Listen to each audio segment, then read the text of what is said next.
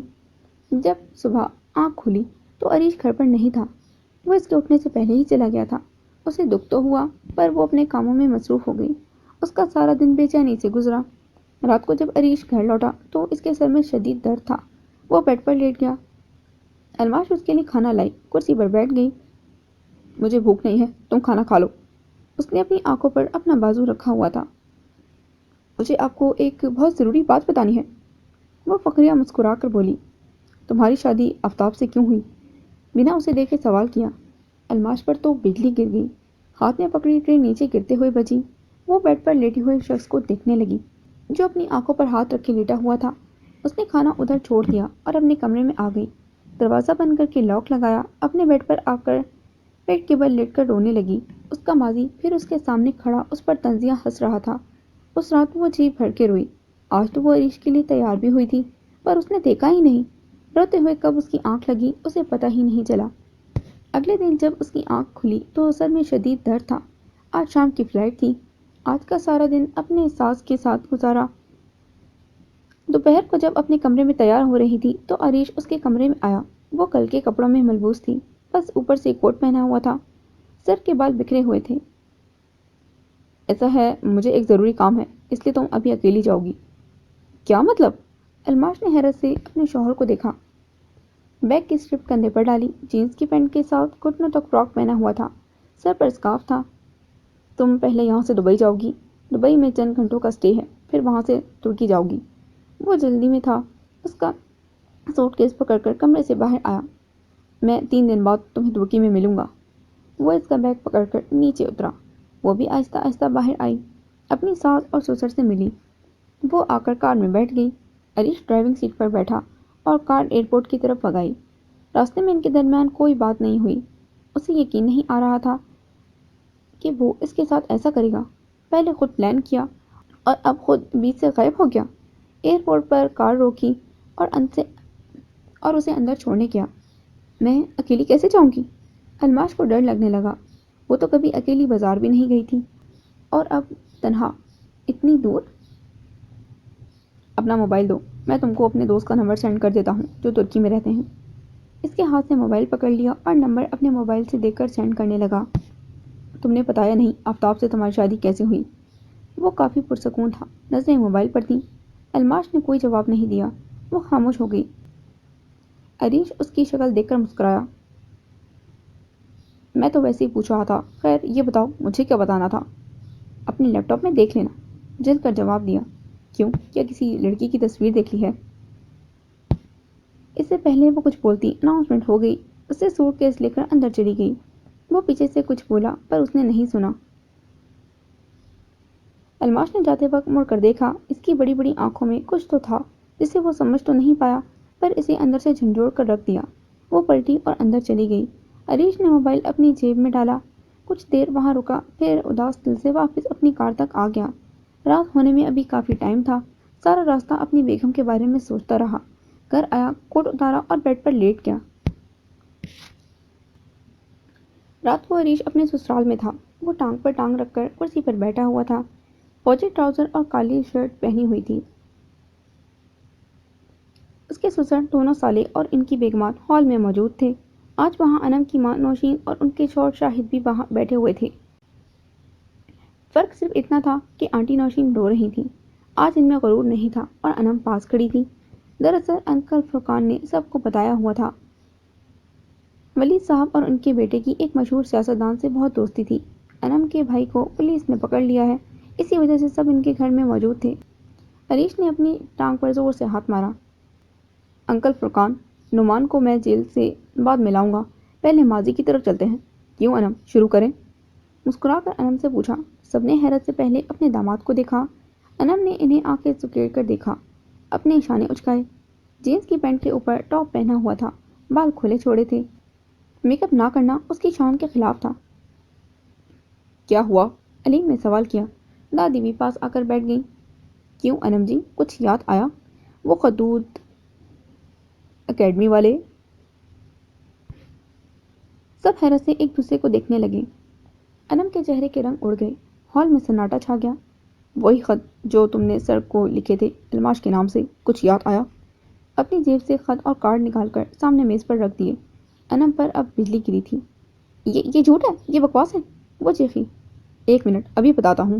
Uncle فرقان، آپ کو پتا ہونا چاہیے کہ الماش شروع سے اردو سبجیکٹ میں کمزور رہی ہے۔ وہ سیدھا ہو کر بیٹھ گیا۔ پہلی بات، الماش اردو کی ہی ٹیوشن پڑھ رہی تھی۔ دوسری بات، یہ سب خط اردو میں ہیں اور ان میں کوئی غلطی نہیں، تو آپ کی بیٹی یہ کیسے لکھ سکتی ہے؟ تیسری بات، سب سے اہم بات، یہ سب خط جس سر کو لکھے گئے تھے وہ انگریزی پڑھاتے تھے۔ الماش انگلش میں ٹاپ کرتی تھی، تو اس کا ان سر سے کیا واسطہ؟ ایک خط انکل فرقان کو دیا اور ایک خط انکل شاہد کو تھما دیا۔ ہاں مجھے یاد ہے، الماش اردو میں بہت ویک تھی اور سر تو انگلش پڑھاتے تھے۔ انم ہی ان کی اکیڈمی سے انگلش پڑھتی تھی۔ عظیم بھائی کو جیسے یاد آیا، بڑی جلدی یاد آیا۔ عریش طنزیہ بولا۔ یہ سب کیا ہے انم؟ علیم چلایا۔ یہ تمہاری لکھائی ہے، میں اچھے سے پہچانتا ہوں۔ تم نے میری بہن کے خلاف؟ ٹیپے کرے مڑ اسے دے مارا۔ تائی کنزا بھی وہاں آ گئی۔ ابھی اور سنیں، اس سے پوچھیں کون رات کو الماش کا نام لے کر فون کرتا تھا؟ عریش نے ایک اور توپ چلائی۔ انکل شاہد غصے سے نوشین کو دیکھنے لگے۔ وہ سر جھکا کر بیٹھ گئی۔ کیا یہ سچ کہہ رہا ہے؟ اب کی بار علیم نے اپنی بیگم کو ایک تھپڑ رسید کر دیا۔ وہ زمین پر گر گئی۔ میں صرف پرینک کر رہی تھی، وہ روتے ہوئے بولی۔ یہ بتاؤ، عظیم بھائی کے بارات والے دن الماش کے روم میں وہ گفٹ، موبائل پر میسج، پھول اور وہ کارڈز کس نے رکھا تھا؟ عریش پرسکون بیٹھا ہوا تھا۔ وہ بھی میں نے رکھا تھا۔ آخر کار اس نے اپنا جرم قبول کر لیا۔ اب سب پر بجلی گری تھی۔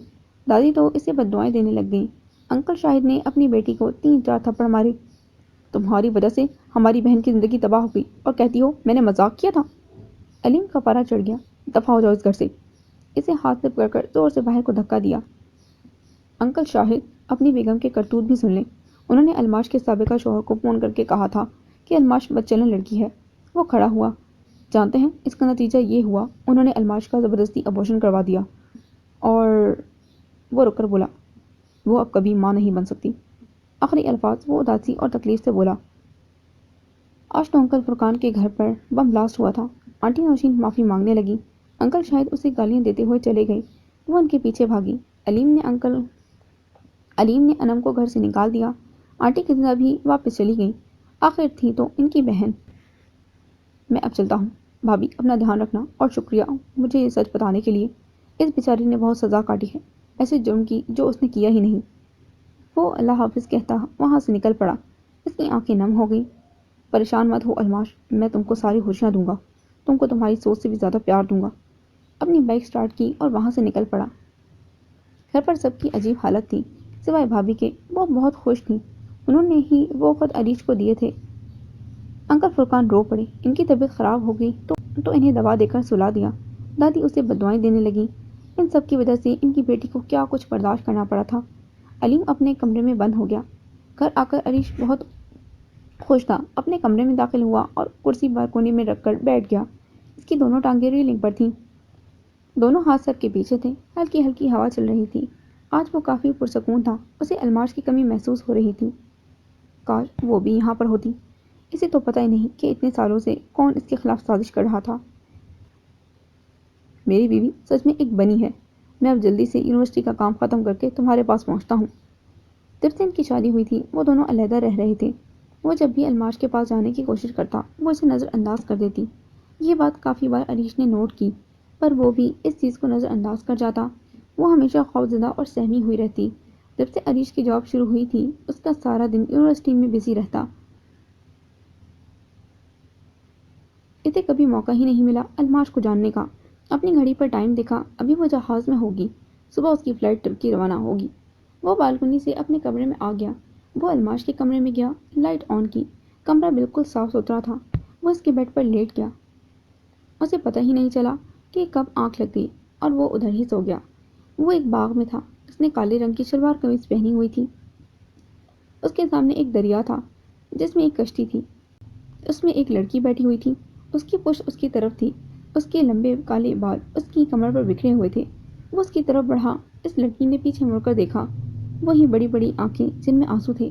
الماش الماش الماش، اس کو آواز دی۔ جیسے وہ آگے بڑھا کشتی تیرنا شروع ہو گئی۔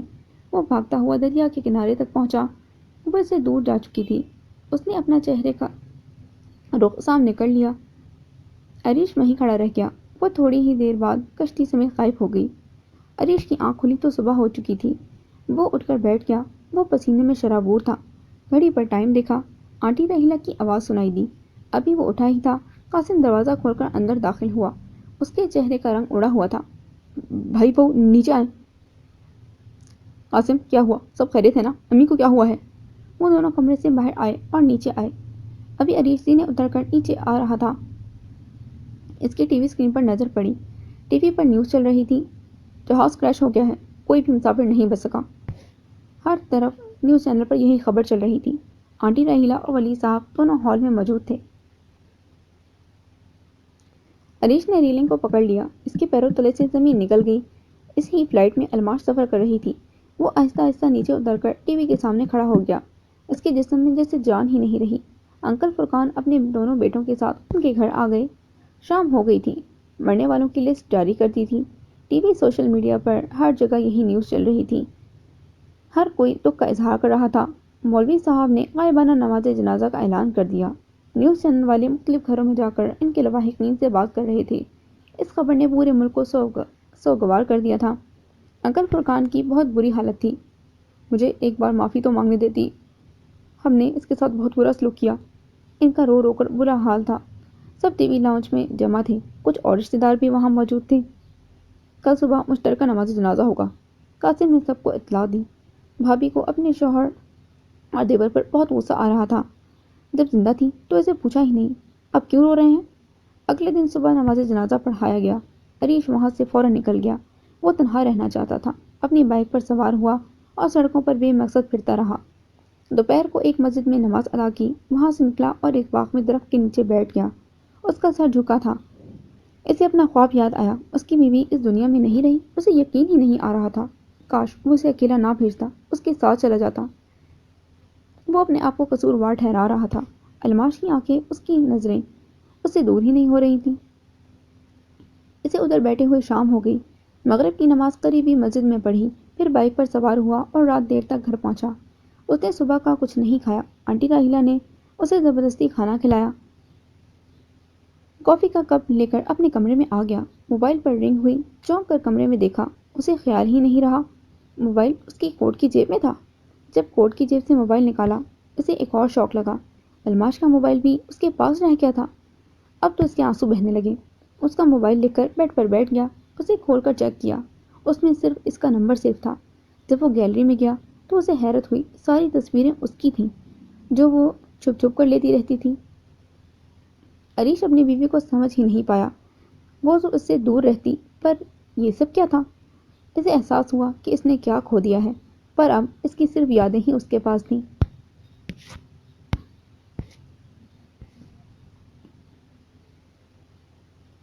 سردیاں شروع ہو چکی تھیں، صبح سے بارش ہو رہی تھی۔ وہ آج گاڑی سے یونیورسٹی سے لوٹا تھا۔ جیسے گھر میں داخل ہوا، سامنے تائی افشاں اور وقار ولی صاحب کے پاس بیٹھے تھے۔ آج سالوں بعد عابد تایا بھی آئے ہوئے تھے۔ عریش کو دیکھ کر نظریں پھیر لیں۔ ولی صاحب کی گود میں قاسم کا بیٹا تھا، وہ 1 سال کا ہو گیا تھا۔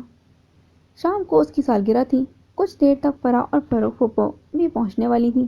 امی کچن میں تھی، وہ ان کو سلام کر کے فوراً اوپر چلا گیا۔ الماش کی موت کو 2 سال گزر چکے تھے۔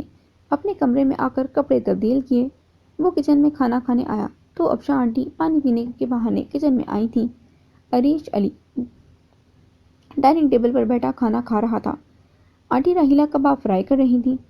میں نے سنا ہے 1 سال تک کرن کی شادی ہو رہی ہے، تنزیہ بولی۔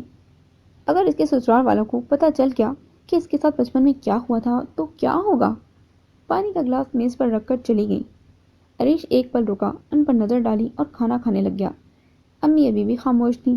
عریش اپنے کمرے میں آ گیا، وہ لیپ ٹاپ کے سامنے بیٹھ کر کام کرنے لگا۔ وہ پہلے سے کافی زیادہ سنجیدہ ہو گیا۔ سفید رنگ کی شلوار قمیص پہنی ہوئی تھی، بال لمبے تھے، پیچھے پونی باندھی ہوئی تھی، اینک لگ چکی تھی۔ وہ الماش کا کمرہ بالکل ویسے ہی صاف رکھتا تھا۔ شام کو گھر پر پارٹی پر سب موجود تھے۔ وہ ابھی بھی لیپ ٹاپ پر کام کر رہا تھا۔ کسی نے اسے ڈسٹرب نہیں کیا۔ اچانک اس کی نظر ایک فولڈر پر پڑی۔ اس نے اپنی اینک لگائی، لیپ ٹاپ کی اسکرین پر چھوٹا سا بنی لکھا ہوا تھا۔ اسے حیرت ہوئی، اس پر پہلی بار اس کی نظر پڑی تھی۔ تاریخ چیک کی تو یاد آیا یہ الماش کی فلائٹ سے 1 دن پہلے کی تھی۔ وہ جاتے وقت بھی کسی ویڈیو کی بات کر رہی تھی۔ عریش نے فوراً اسے کھولا۔ جو اس نے اس ویڈیو میں دیکھا وہ ادھر ہی کھڑا ہو گیا۔ اس نے وہ ویڈیو 5 بار دیکھی، پہلے ایک ضروری فون کیا، وہ ویڈیو لے کر نیچے آیا۔ سب باتوں میں مصروف تھی۔ وقار اپنے موبائل پر لگا ہوا تھا۔ وہ گیٹ پر گیا اور فہد انکل اور مونا آنٹی کے ساتھ اندر داخل ہوا۔ کرن کے ابو کو دیکھ کر ٹی وی لاؤنج میں سناٹا چھا گیا۔ انکل، میں نے آپ کو کچھ دکھانا ہے۔ وہ ٹی وی کے پاس گیا۔ فہد انکل بنا کسی سے ملے صوفے پر وقار کے ساتھ بیٹھ گئے۔ مونا کھڑی رہی۔ کیا ہوا ہے بھائی؟ فائزہ نے اپنی بیٹی کا منہ صاف کرتے ہوئے پوچھا۔ ابھی بتاتا ہوں۔ عریش نے مسکرا کر افشاں کو دیکھا۔ سب کی نظریں عریش پر تھیں۔ اس نے ٹی وی کے ساتھ موبائل لگا کر وہ ویڈیو چلائی اور خود ہاتھ پر ہاتھ رکھ کر پاس کھڑا ہو گیا۔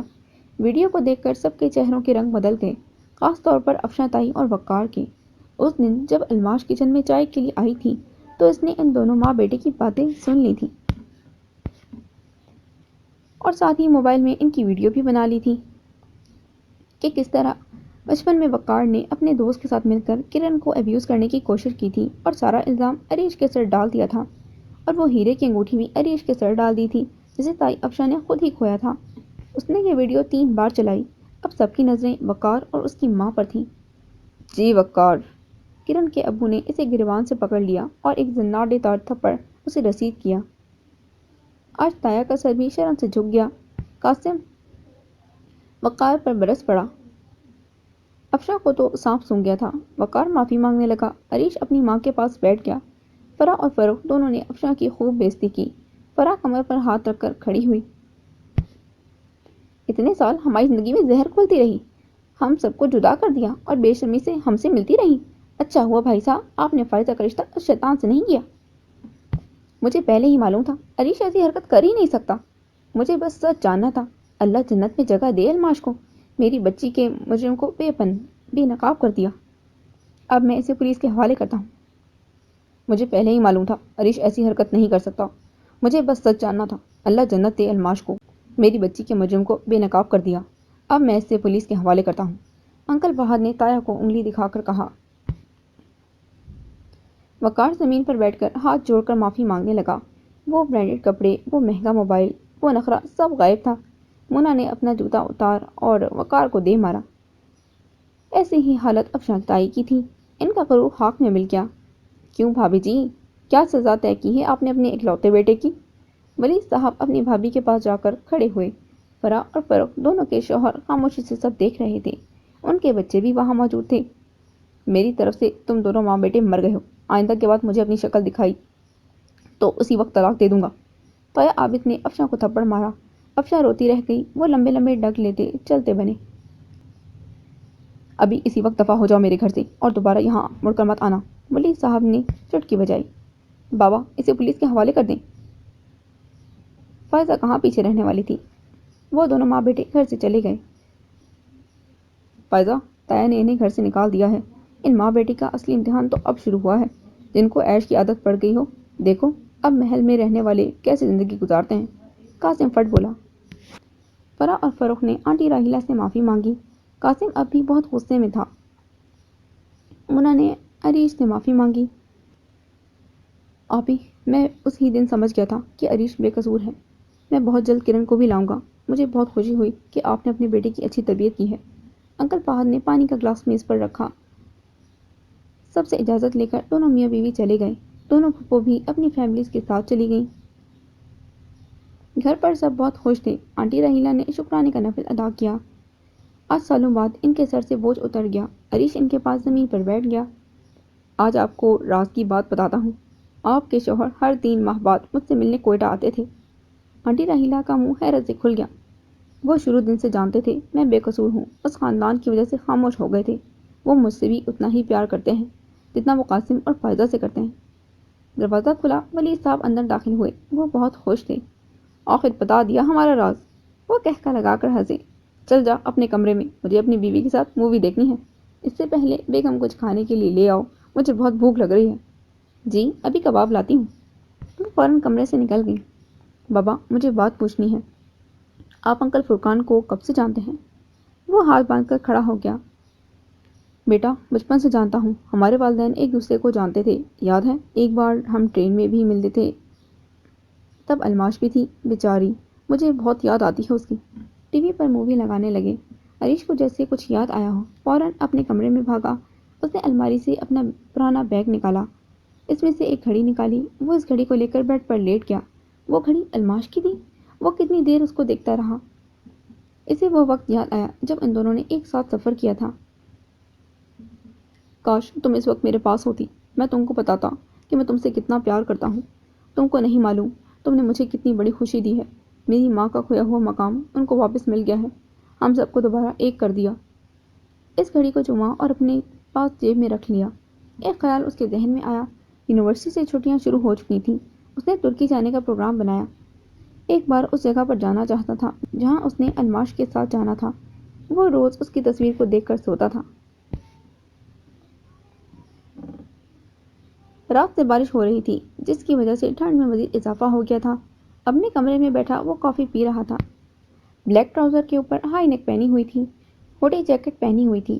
اس کی ٹوپی اس کے سر پر تھی۔ کرسی کے اوپر سے ٹیک لگائے وہ کھڑکی سے باہر بارش کو دیکھ رہا تھا۔ کافی سے بھاپ اڑ کر اس کے چہرے پر پڑ رہی تھی۔ کیا سوچ رہے ہو؟ کمرے میں داخل ہونے والا اس کے پاس صوفے پر بیٹھ گیا۔ کچھ نہیں، بس یہ ماضی جان نہیں چھوڑتا۔ وہ اب بھی کھڑکی سے باہر دیکھ رہا تھا۔ یار سب ٹھیک ہو جائے گا۔ یہ بتا تیری فلائٹ کب کی ہے؟ آج شام کی۔ اس سے پہلے یہ گھر خالی کر دوں گا۔ کافی کا سپ لیا۔ اچھا ٹھیک ہے دیور جی، ہم لاہور میں آئے ہیں آپ سے ملنے، اور آپ جا رہے ہیں؟ بھابھی کمرے میں اپنے بیٹے کے ساتھ آئیں اور بیڈ پر بیٹھ گئیں۔ بچہ اپنے باپ کی گود میں بیٹھ گیا۔ نہیں بھابھی، مجھے یونیورسٹی سے چھٹیاں ہیں، اس لیے ترکی جانا چاہتا ہوں۔ فوراً صفائی دی۔ اور یہ گھر خالی کرنے کی کیا بات کر رہے تھے؟ دیور جی یہ گھر آپ کا بھی ہے، اتنے سالوں سے اتنے اچھے طریقے سے سنبھالا ہوا تھا، بس بیسمنٹ سے خوف آتا ہے جہاں تم دونوں بھائیوں نے عجیب چیزیں رکھی ہوئی تھیں۔ اپنے شوہر کو گھور کر بولی، ویسے دیور جی آج جانے سے پہلے اپنا اصلی نام بتا دیں، اتنے سالوں سے میں آپ کو دیور جی یا شکاری کے نام سے جانتی ہوں۔ فلک نے کافی کا کپ اپنے شوہر کو دیا۔ ایک شرط پر فلک۔ کیا آج آپ سالوں بعد اپنے علمی فلکیات سے میرے بھائی کے بارے میں کچھ بتائیں گی؟ نجومی جی، کتاب اور پین بیڈ کی دراز میں ہیں۔ اپنی بیگم سے کافی کا کپ لیا۔ ٹھیک ہے، مجھے آج یہ بھی منظور ہے، اپنا ہاتھ کھڑا کر کے بولی۔ پتہ نہیں پھر کب موقع ملے۔ ویسے میں بہت ناراض ہوں، ایک بار اپنی بیگم سے ملاقات کروا دیتے۔ ویسے اس کا نام کیا تھا؟ ایک اور بات، تمہارے سر کون ہیں؟ کس نے تمہیں شکار کرنا سکھایا ہے؟ دراز سے کاپی پین نکالا۔ دوسری بات کا جواب دیتا ہوں، اس کا سر میں ہوں۔ عمران احمد فخر سے بولا۔ اس نے ہی میری شادی تم سے کروائی تھی۔ جب احسان اتارنے کی باری آئی، یہ میرا اسٹوڈنٹ بن گیا۔ اب بھابھی جی کے دیور آج اپنا نام بتا دیں۔ شکاری کو آنکھ ماری۔ ٹھیک ہے، میرا پورا نام عریش علی حیدر ہے اور بیگم کا الماش فرقان تھا۔ شکاری گہری سانس لے کر بولا۔ ٹھیک ہے، میں ابھی حساب لگا کے بتاتی ہوں۔ فلک اس کے ستاروں کا حساب لگانے لگی۔ حساب لگاتے وقت اس کے چہرے کے تاثرات بدل گئے۔ یہ بات عمران نے نوٹ کی۔ عریش عمران احمد کے بیٹے سے کھیلنے لگا۔ کیا ہوا ہے؟ تم پریشان کیوں ہو؟ ایسا کیا پتہ چل گیا؟ جب وہ فارغ ہوئی تو عمران نے پوچھا، کاش تم میرے پاس پہلے آتے۔ تم کو نہیں پتا تم نے کیا کھویا ہے؟ ان کا لہجہ سنجیدہ تھا۔ صاف بتاؤ کیا ہوا ہے؟ عمران نے آنکھیں سکیڑی۔ عریش ان کی طرف متوجہ ہوا۔ جو بات فلک نے عریش کو بتائی، اس کے ہوش اڑ گئے۔ اس پر سکتہ طاری ہو گیا، جیسے ہاتھ میں لگا خزانہ اچانک کھو گیا ہو۔ اب میں چلتا ہوں، شام کی فلائٹ ہے، مجھے کچھ اور کام بھی ہے۔ شکاری اس وقت کھڑا ہوا، اس گھر سے اپنی ضرورت کا سامان لیا، ان سے اجازت لے کر چلا گیا۔ فلک اور عمران احمد کو اس کے لیے برا لگ رہا تھا، پر وہ کچھ نہیں کر سکتے تھے۔ گھر پہنچ کر اپنا سامان پیک کیا۔ سامان پیک کرنے کے بعد اپنی جاب کا کچھ ادھورا کام نپٹایا۔ شام کو تیار ہو کر نیچے آیا۔ آنٹی راحیلہ اور ولید صاحب سے ملا۔ قاسم کے بیٹے کو بہت پیار کیا۔ آنٹی راحیلہ نہیں چاہتی تھی کہ وہ جائے، پر ولید صاحب نے اپنے بیٹے کا ساتھ دیا۔ سب سے مل کر وہ ایئرپورٹ کی طرف نکل پڑا۔ تقریباً گھنٹے بعد وہ جہاز میں تھا۔ وہ جہاز میں کھڑکی کے پاس بیٹھا ہوا تھا۔ پاکستان کا موسم کافی خراب تھا۔ اس نے سیٹ کی پشت سے ٹیک لگا کر آنکھیں بند کر لیں۔ وہ کالی پینٹ اور سفید شرٹ میں ملبوس تھا، اوپر کالے رنگ کا لانگ کوٹ پہنا ہوا تھا۔ جہاز کالے بادلوں میں سے نکل کر اب صاف آسمان میں اڑنے لگا۔ اس کا دل دکھی تھا۔ آنکھیں کھول کر کھڑکی سے باہر دیکھا، اس کی آنکھوں میں آنسو تھے۔ ٹشو سے اپنا چہرہ صاف کیا۔ جہاز آسمان پر اڑ رہا تھا۔ بھابھی فلک نے اسے جو الماش کے بارے میں بتایا، کاش اسے کبھی پتہ نہ چلتا۔ الماش تم سے بہت پیار کرتی تھی، وہ تم دونوں کی شادی سے پہلے ہی تم سے پیار کرتی تھی۔ مطلب؟ شکاری حیران ہوا۔ میں نے الماش کا ستارہ دیکھا ہے، وہ بچپن سے تم سے پیار کرتی تھی۔ ادھر تم چوک گئے شکاری صاحب، تم دونوں بچپن میں ایک ہی اسکول میں پڑھتے تھے، شاید تب سے وہ تمہیں چاہنے لگی تھی۔ تم نے جیسے بتایا تم دونوں انجانے میں پہلے بھی کبھی مل چکے ہو، بس وہ تم سے پیار کر بیٹھی تھی۔ اس نے اپنی زندگی میں بہت تکلیفیں کاٹی تھیں عریش علی، اس کا پیار سچا تھا اور تم دونوں کی شادی ہو گئی تھی۔ شکاری نے اپنی آنکھیں بند کر لی۔ اس کا سر درد سے پھٹ رہا تھا۔ اسے سمجھ نہیں آ رہا تھا آخر کیوں وہ ترکی جا رہا ہے۔ ایئر ہوسٹس سے سر کی درد کی دوا لی، بیگ سے کتاب نکال کر پڑھنے لگا۔ دوا کا اثر ہونے لگا، آنکھیں بند کر کے لیٹ گیا۔ اس کی آنکھ لگ گئی اور وہ سو گیا۔ جب آنکھ کھلی تو جہاز کے لینڈ ہونے میں کچھ دیر باقی تھی۔ اس کی آنکھیں سوجی ہوئی تھیں۔ وہ دوبارہ اپنی کتاب پڑھنے لگا۔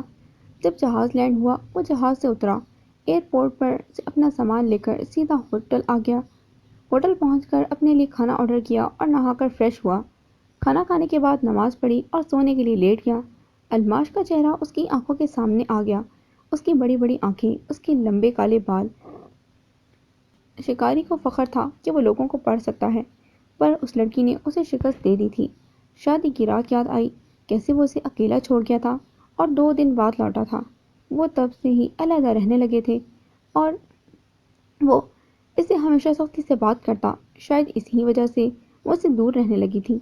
شوہر ہونے کے ناطے اس نے ایک بار بھی الماش کو اپنے پاس نہیں بلایا تھا۔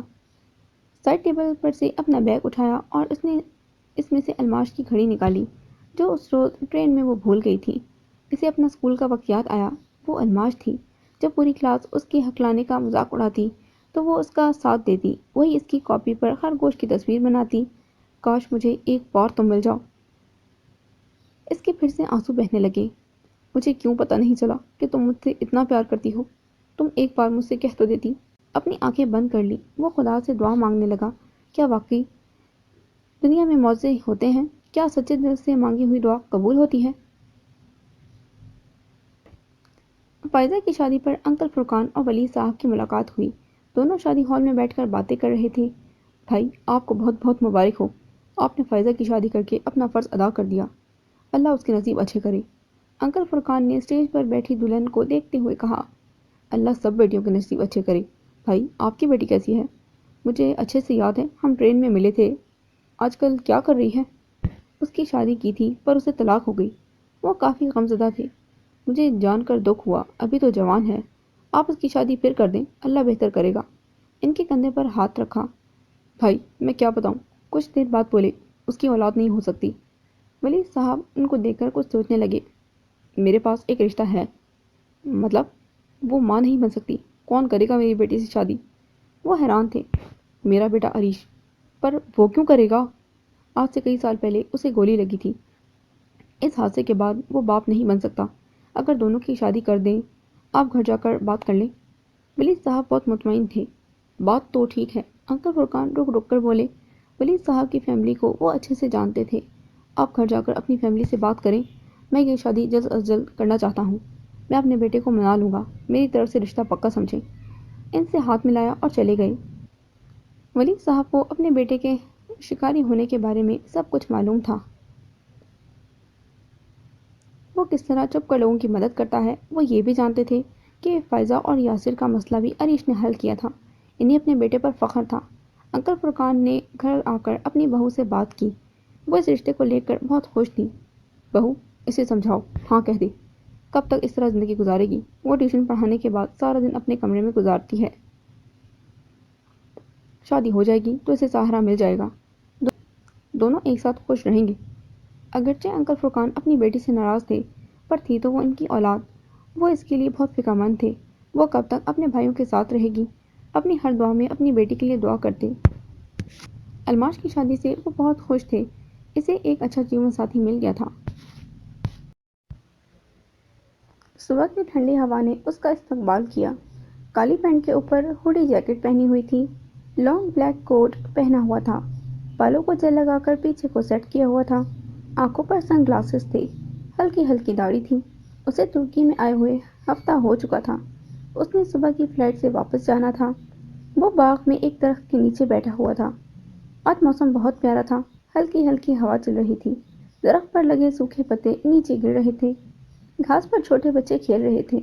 وہ ان کو دیکھ رہا تھا۔ تبھی ایک گیند اس کے پاس آیا۔ اس نے ہاتھ سے اسے پکڑ لیا۔ ایک چھوٹی بچی اسے لینے کے لیے اس کے پاس آئی۔ اس بچی کی عمر 2 سال ہوگی۔ اس کی شرٹ پر خرگوش بنا ہوا تھا۔ عریش ادھر رک گیا اور اس کی شرٹ کو گھونے لگا۔ اس بچی نے اپنے دونوں ہاتھوں سے وہ گیند مانگا۔ سجل، ادھر آؤ۔ ایک لڑکی نے اس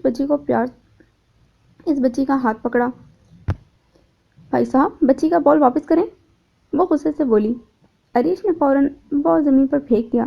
اس عورت نے جینس کے اوپر لانگ کوٹ پہنا ہوا تھا جو اس کے گھٹنوں تک تھا۔ سر پر اسکارف تھا۔ وہ یقیناً اس بچی کی ماں تھی۔ کیا ہوا ہے؟ ایک اور آواز اس کے کانوں سے ٹکرائی۔ وہ لڑکی کی آواز تھی۔ وہ درخت کے دوسری طرف تھی۔ عریش اس کا چہرہ نہیں دیکھ پایا۔ وہ ان ماں بیٹی سے مخاطب تھی۔ کچھ نہیں، آؤ چلتے ہیں، اسکارف والی نے جواب دیا۔ چھوٹی بچی بھاگ کر اس کے پاس چلی گئی۔ وہ تینوں وہاں سے جانے لگے۔ عریش کو کچھ کھٹکا، فوراً کھڑا ہوا۔ ان کی پشت اس کی طرف تھی۔ دوسری لڑکی نے جینس کے اوپر ٹاپ پہنا ہوا تھا۔ بال گردن سے اوپر کٹے ہوئے تھے۔ ایک ہاتھ پر ڈھیر ساری بریسلیٹس تھیں۔ ہائی چیل پونی ہوئی تھی اور اس کا تو وہ چہرہ دیکھ نہیں پایا تھا، پر وہ آواز۔ عریش ادھر رک گیا۔ اس نے ایپرن باندھا ہوا تھا۔ یقیناً وہ کسی قریبی کافی شاپ پر کام کرتی ہوگی۔ اس کے موبائل پر بیل ہوئی۔ اب کیسی طبیعت ہے؟ بخار کم ہوا؟ میں نے پہلے تم کو کتنا منع کیا تھا کہ نہ جاؤ۔ آنٹی رحیلہ اس کا حال پوچھ رہی تھیں۔ امی، پہلے سے بہت بہتر ہوں، میڈیسن کھا لی تھی۔ اس کی نظریں ان کا پیچھا کر رہی تھیں۔ اچھا، اپنا دھیان رکھنا، زیادہ سردی میں مت نکلنا۔ اچھا ٹھیک ہے، اللہ حافظ۔ فون بند کر دیا۔ وہ وہاں سے چلی گئی۔ اس کا دل تیزی سے دھڑکنے لگا۔ شاید پھر سے بخار ہو رہا تھا۔ وہ واپس اپنے ہوٹل آ گیا۔ گلاسز اور کوٹ اتارا اور کمبل لے کر بیڈ پر لیٹ گیا۔ وہ الفاظ اس کے کانوں میں گھومنے لگے۔ اپنے لیے کھانا آرڈر کیا، کھانا کھانے کے بعد اپنا سامان پیک کیا، کھڑکی سے باہر دیکھا، شام ہو چکی تھی، بادل گرجنے لگے، پھر سے طوفان آنے والا تھا۔ اس لڑکی کے حلیے پر غور کیا، وہ ڈھیر ساری بریسلیٹس، ان میں سے ایک خرگوش بنا ہوا تھا۔ اسی وقت اپنا کوٹ پہنا اور واپس باغ کی طرف بھاگا۔ باغ کے قریب کچھ ہوٹل بنے ہوئے تھے، وہ اسے تلاش کرنے لگا۔ موسم ٹھنڈا ہو رہا تھا۔ اسے ایک آدمی نظر آیا جس نے ویسا ایپرن باندھا ہوا تھا۔ وہ اس ہوٹل میں گیا اور الماش کے بارے میں پوچھا۔ اس ہوٹل میں اس نام کی کوئی لڑکی کام نہیں کرتی۔ اسے بہت مایوسی ہوئی۔ وہ وہاں سے نکلا اور ایک دکان پر گیا۔ وہ لڑکی دکان سے باہر آ رہی تھی۔ عریش اس کے آگے کھڑا ہو گیا۔ وہ لڑکی ادھر ہی رک گئی۔ اس نے ہوڈی جیکٹ پہنی ہوئی تھی، کیپ اس کے سر پر تھا۔ شکاری نے اس کی آنکھوں میں دیکھا۔ اس نے لینس لگائے ہوئے تھے۔ ان بڑی بڑی آنکھوں میں مسکارا لگا ہوا تھا۔ سر کے کچھ بال ماتھے پر تھے جو ہوا کی وجہ سے ہل رہے تھے۔ اس نے پورا میک اپ کیا ہوا تھا، پر الماش کو لپسٹک لگانی نہیں آتی تھی۔ ہانیہ اس کی مدد کرتی تھی۔ وہ غم جتاتے ہوئے بولی، مسٹر، کوئی پرابلم؟ وہ دونوں ہاتھ سینے پر باندھے اس کے سامنے کھڑی ہو گئی۔ زور سے بادل گرجا۔ عریش فوراً پیچھے ہو گیا۔ وہ سائیکل پر سوار ہو کر وہاں سے نکل گئی۔ وہ چلی گئی تو عریش بھی وہاں سے نکل پڑا۔ وہ لڑکی سائیکل پر ایک گلی میں داخل ہوئی۔ گلی سنسان تھی۔ ہلکی ہلکی بارش ہونے لگی۔ وہ بڑی احتیاط سے سائیکل چلا رہی تھی۔ بنی، پیچھے سے آواز آئی۔ وہ سائیکل سمیت ادھر سڑک پر گر گئی۔ شکاری اس کے پاس جا کر ہاتھ باندھ کر کھڑا ہوا۔ اسٹریٹ لائٹ اس پر پڑ رہی تھی۔ اس نے اپنے سامنے کھڑے ہوئے شخص کو دیکھا۔ بنی، کیسی ہو؟ تنزیہ بولا اور اپنا ہاتھ اس کی طرف بڑھایا۔ بارش کے قطرے اس پر پڑ رہے تھے۔ اس نے اپنا ہاتھ بڑھایا۔ شکاری نے ایک جھٹکے سے اسے کھڑا کر دیا۔ اس کا ہاتھ اس کے ہاتھ میں تھا۔ ان کے درمیان ذرا سا فاصلہ تھا۔ میرا ہاتھ چھوڑو۔ اس کی ٹوپی اتر گئی۔ دوسری طرف ہاتھ کی گرفت بہت مضبوط تھی۔ عریش، وہ کہتے ہوئے رک گئی۔ تم نے مجھے بیوقوف سمجھا ہے۔ اتنے سال یہاں چھپ کر بیٹھی ہو۔ تمہیں پتا ہے ہم سب پر کیا بیتی تھی جب تمہاری موت کی خبر سنی تھی؟ اس کا لہجہ سخت تھا۔ مجھے کوئی فرق نہیں پڑتا۔ اپنے ہاتھ کو آزاد کرانے کی کوشش کرنے لگی۔ دھوکہ اور نفرت ہی دی ہے تم سب نے۔ میرا کوئی نہیں جس کے لیے میں واپس آتی۔ کیوں، میں مر گیا تھا کیا؟ اور میں نے تمہیں کون سا دھوکہ دیا ہے، بولو؟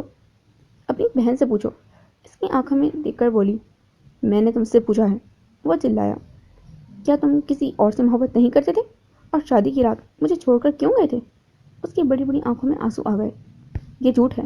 عریش کچھ یاد کر کے بولا، میں شادی نہیں کرنا چاہتا تھا، اس لیے ان کو ٹالنے کے لیے جھوٹ بولا۔ اس کی وجہ تم اچھے سے جانتی ہو، تبھی تم نے شادی کے لیے ہاں کہی تھی۔ دوسرا سچ بھی تم جان گئی تھی، میں نے کرن کے ساتھ کچھ نہیں کیا تھا۔ ہماری شادی کی رات میرے دوست کا ایکسیڈنٹ ہو گیا تھا، اسی وجہ سے میں شادی ہال سے چلا گیا تھا۔ تو میں نے تم سے کوئی جھوٹ نہیں بولا، ایک ہی سانس میں بولا۔ الماش رونے لگی۔ تم کیوں آئے ہو؟ چلے جاؤ یہاں سے، مجھے کسی سے نہیں ملنا۔ میں یہاں بہت خوش ہوں، مجھے اپنوں نے دکھ اور تکلیف کے سوا کچھ نہیں دیا۔ عریش اس کی کنڈیشن سمجھ سکتا تھا۔ غصہ تو بہت آ رہا تھا، پر وہ جانتا تھا اس کے ساتھ کیا ہوا ہے، اور وہ یہ کیسے بھول سکتا ہے کہ وہ اس سے محبت کرتی ہے۔ بارش اب تیز ہونے لگی۔ تمہارا جسم کیوں گرم ہے؟ الماش نے اپنا ہاتھ اسے چھڑایا۔ کچھ نہیں، بخار ہو گیا تھا۔ ناک سے مکھی اڑائی۔ میرے ساتھ چلو، بارش تیز ہو رہی ہے اور تم اتنی ٹھنڈ میں کھڑے ہو۔ سڑک سے اپنی سائیکل اور سامان اٹھایا۔ عریش اس کے پیچھے چلنے لگا۔ وہ بالکل بدل گئی تھی۔ وہ دونوں ایک گلی چھوڑ کر ایک گھر کے پاس رکے۔ الماش نے فوراً جیب سے چابی نکالی اور دروازہ کھولا، لائٹ آن کی۔ وہ گھر تو نہیں تھا، بہت چھوٹا گھر تھا، پر بنی کے لیے کسی جنت سے کم نہیں تھا۔ اندر داخل ہو تو سامنے ایک کچن تھا جہاں ایک چھوٹا سا مائکرو ویو تھا۔ پاس ایک چھوٹے سائز کا فریج اور چولہا موجود تھا۔ اس کے ساتھ ہی بیڈ روم تھا۔ پاس ایک چھوٹے سائز کی فریج اور چولہا موجود تھا۔ اس کے ساتھ ہی بیڈ روم تھا۔ بیڈ شیٹ پر خرگوش بنا ہوا تھا۔ پاس ایک الماری اور ٹی وی تھا۔ اس نے اپنی ہوڈی اتار کر ہوک پر ڈالی اور سامان کو کچن میں رکھا۔ تم فریش ہو جاؤ، پھر کھانا کھا لینا۔ چولہا چلایا اور فریج سے کباب کا پیکٹ نکالا۔ اس ننھے گھر میں واش روم بھی ہے۔ چھت پر ہاتھ لگا کر بولا، میرے لیے کسی محل سے کم نہیں ہے۔ تم کس ہوٹل میں رکے ہو؟ کباب کی خوشبو پورے گھر میں پھیل گئی۔ میں ہوٹل جا رہا ہوں۔ وہ جانے لگا تو الماش فوراً بولی، تمہیں بخار ہے، اور اگر جانا ہی تھا تو آئے کیوں تھے؟